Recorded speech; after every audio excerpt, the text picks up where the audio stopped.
Electrohomoeopathy के अध्ययन के क्रम में आज हम लोग एनाटॉमी और फिजियोलॉजी में अध्ययन करेंगे कि ब्लड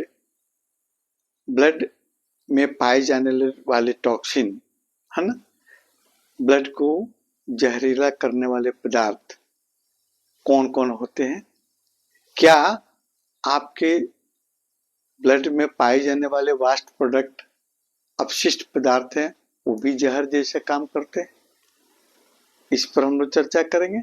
और कौन कौन से वास्ट प्रोडक्ट कैसे हमारे शरीर की में आपको ब्लड में इसकी मात्रा जब बढ़ जाती है तो कौन कौन से रोग लक्षण देते हैं, और साथ में आपको उसकी मात्रा कितनी है, सीमित मात्रा, उसकी मात्रा अगर अधिक हो जाती है तो कौन कौन से लक्षण आपको देखने को मिलते हैं, कौन कौन से रोग उत्पन्न होते हैं। तो सबसे पहले हम शुरू करेंगे कि हमारे शरीर में पाए जाने वाले ब्लड है ना, ब्लड में आपका जो भी वास्ट प्रोडक्ट होता है, अपशिष्ट पदार्थ होता है, वो भी जहर के समान आपको प्रभाव दिखाता है। कब?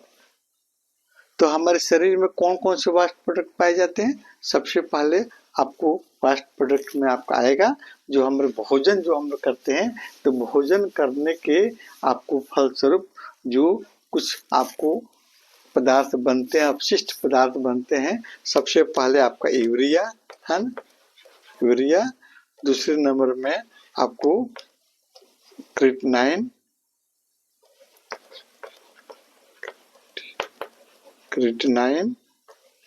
एमोनिया,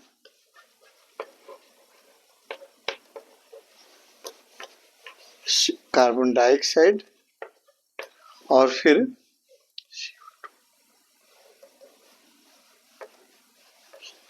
यूरिक एसिड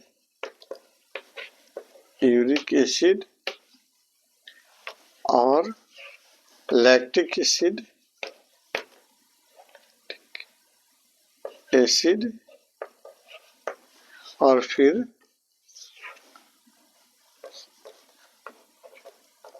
बिलिरुबिन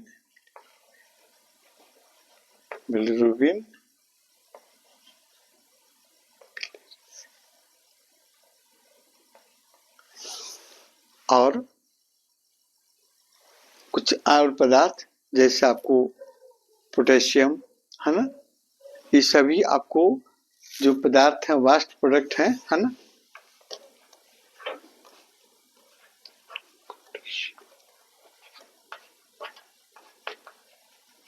ये सभी जो वास्ट प्रोडक्ट हैं है ना, अपशिष्ट पदार्थ हैं, ये भी जहर के जैसे आपको प्रभाव दिखाते हैं। कब? जब इसकी मात्रा आपके ब्लड में आवश्यकता से अधिक हो जाती है। और डायरेक्ट टॉक्सिन पदार्थ कौन कौन से होते हैं ब्लड की, उसकी चर्चा हम बाद में करेंगे, लेकिन आज जो है वास्ट प्रोडक्ट आपको टॉक्सिन के रूप में कैसे आपको बन जाते हैं, टॉक्सिन कैसे बन जाते हैं, इस पर हम चर्चा करते हैं। तो सबसे पहले आपको हम देखेंगे आपको यूरिया है ना, यूरिया की मात्रा अगर आपके शरीर में के ब्लड में अधिक हो जाए है ना, तो ये आपको किडनी द्वारा फिल्टर करके बाहर निकाला जाता है। अगर ये नहीं निकल पाता है, इसकी मात्रा आपके ब्लड में आपको 15 से लेकर 45% के आसपास में होती है ना, और जब इसकी मात्रा अधिक हो जाएगी तो एक रोग बनेगा आपका यूरेमिया है ना, यूरेमिया।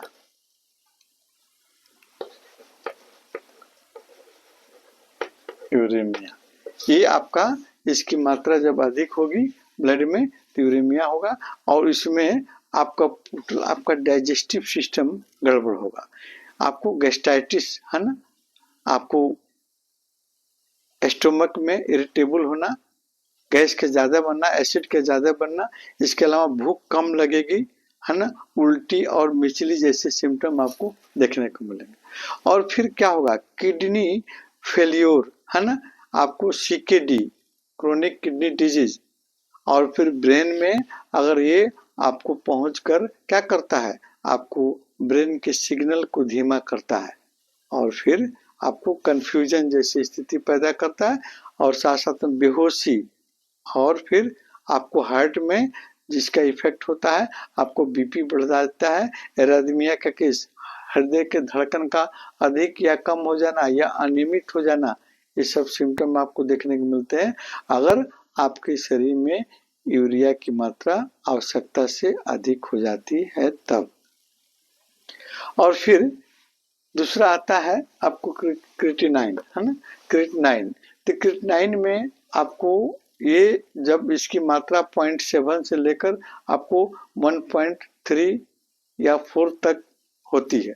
अगर इसकी मात्रा अगर बढ़ जाती है तो फिर ये आपको किडनी यानी किडनी जो है, आपको किडनी का रोग यानी किडनी की फिल्ट्रेशन करने की क्षमता नगण्य हो जाती है या कम हो जाती है, तो ये क्रिएटिनाइन को बाहर नहीं निकाल पाता है ना। और इसमें ब्लड में इसकी मात्रा बढ़ जाती है। अब बढ़ने के फलस्वरूप कुछ सिम्टम जैसे आपको पैरों और हाथ, आपको चेहरे पर सूजन होना, है ना, और फिर ब्लड प्रेशर का बढ़ना, इस तरह के सिम्टम आपको देखने को मिलते हैं, है ना। और फिर आता है एमोनिया, है ना। एमोनिया जो है, इसकी मात्रा आपके शरीर में, आपके ब्लड में बढ़ जाती है तो फिर आपको अधिक नींद आना और फिर याददाश्त कमजोर होना, हाथों में कंपन होना और कंफ्यूजन जैसी स्थिति होना, और फिर ब्रेन की आपको फंक्शन भी आपको क्षीण होती है, सोचने समझने की शक्ति आपको कम होने लगती है ना।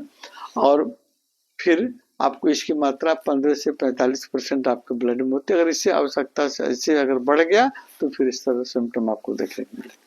और बिलिरुबिन, है ना, बिलिरुबिन जो है, सॉरी CO2, तो CO2 आपको जब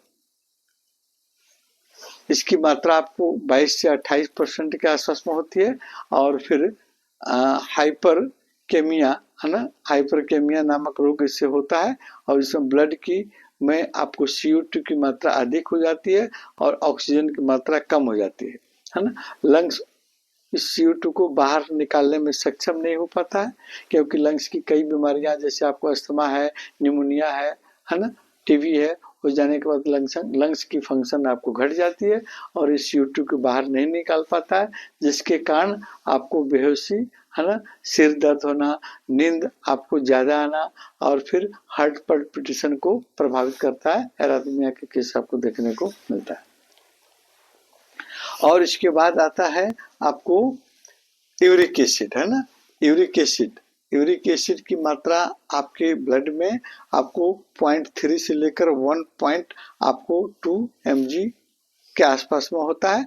अगर इसकी मात्रा आपको 1.2 से बढ़कर आपको अधिक हो जाए, है ना, यूरिक एसिड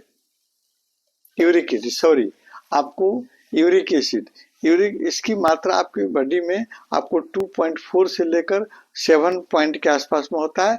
इसमें इसकी मात्रा अगर अधिक हो जाए तो फिर आपको जोड़ों में दर्द होना, सूजन होना आदि लक्षण आपको देखने को मिलते हैं। किडनी में स्टोन भी आपको बनते हैं। और फिर आपको बिलिरुबिन, है ना, बिलिरुबिन जो है, लैक्टिक एसिड, है ना, लैक्टिक एसिड ये आपको इसकी मात्रा 0.5 से लेकर 2.2 आपको mg के आसपास में होती है। और फिर लैक्टिक एसिड की मात्रा आपको 0.2 से लेकर 2.2 mmol आपके होती है। इसकी मात्रा बढ़ने पर मांसपेशियों में आपको क्रैम्पिंग, दर्द होती है ना, क्योंकि ऑक्सीजन की कमी के कारण इस मांसपेशियों में दर्द और आपको थकान, कमजोरी जैसी महसूस होती है। और फिर आता है आपका एक और अपशिष्ट पदार्थ, है ना, इम्पोर्टेंट अपशिष्ट पदार्थ बिलिरुबिन, है ना। तो बिलिरुबिन जो है आपको इसकी मात्रा 0.3 से लेकर 1.2 mg के आसपास में होती है, और इसकी मात्रा अगर बढ़ जाए तो फिर जॉन्डिस होता है, लीवर रोग होते हैं, त्वचा के रंग पीले दिखाई पड़ते हैं, आंखें पीली दिखाई पड़ती है ना, और पेशाब भी आपको पीला आपको आता है, भूख की कमी, और आपको फिर पेट में दर्द और फिर आपको स्किन की समस्या भी आपको हो सकती है। ये आपका बिलिरुबिन की मात्रा अगर बढ़ जाए तो। और फिर आपको पोटेशियम, है ना, तो पोटेशियम में क्या होता है कि आपको इसकी मात्रा बढ़ने पर आपको हार्ट पर प्रभाव पड़ता है और हार्ट की धड़कन आपको प्रभावित होती है ना। और फिर एनारिथमिया का केस, जैसे हार्ट का अधिक धड़कना या कम धड़कना, है ना, या आपको अनियमित रूप से धड़कना, इस तरह के सिम्टम आपको देखने को मिलते हैं। देखिए अब यहाँ देखेंगे इन तमाम तरह के रोगों पर क्या इलेक्ट्रोहोम्योपैथिक औषधियाँ कितनी कारगर हैं, हाँ? तो देखिए यहाँ सबसे पहले हम आपको यूरिया की बात करते हैं। तो इसकी आपको ये जो आपकी यूरिया आपको लीवर की क्रिया के द्वारा नियंत्रित होती है, इसका बनना, है ना। और फिर किडनी द्वारा इसका फिल्ट्रेशन किया जाता है। तो किडनी आपको मतलब मेडिसिन आपको SC6, है ना, किडनी की मेडिसिन आपका S6 और C6, और फिर आपको लीवर की औषधि S5 और F1, है ना। तो ये जो लीवर के फंक्शन को मतलब प्रोटेक्ट करते हैं, उसके फंक्शन को सही करते हैं ताकि वो अपनी क्रिया करे। और फिर यूरिन को के माध्यम से आपको यूरिया को निकालने के लिए आपको फिर किडनी का फंक्शन सही होना चाहिए। तो किडनी को ये प्रोटेक्ट करता है कौन, आपका S6C6। इसके अलावा आपको जैसे आपको बिलिरुबिन है, ये भी आपको लीवर के गड़बड़ी के कारण आपको हो सकता है। तो फिर लीवर की मेडिसिन, और फिर यूरिक एसिड जब आपके शरीर में ज्यादा, ब्लड में ज्यादा मात्रा में हो रहे हैं, तो फिर आपको वहां पर फिर S6 उसको निकालने का काम करता है। S ग्रुप की औषधियाँ S1 आपको या S5 इसको प्रोटेक्ट करती है। और इसके अलावा आपको CO2 जो लंग्स की क्रिया को कंट्रोल करता है, आपको आपके P ग्रुप की औषधियाँ P1, P2, P3, P4, है ना। इसी तरह आपके जो ऑर्गन के को ये औषधियाँ आपको प्रोटेक्ट करती है, उसको सही फंक्शन करने के लिए आपको प्रोटेक्ट करती है। इसलिए इलेक्ट्रोपैथिक औषधियाँ इन सभी रोगों पर भी ठीक करने में आपको मददगार हो सकती है।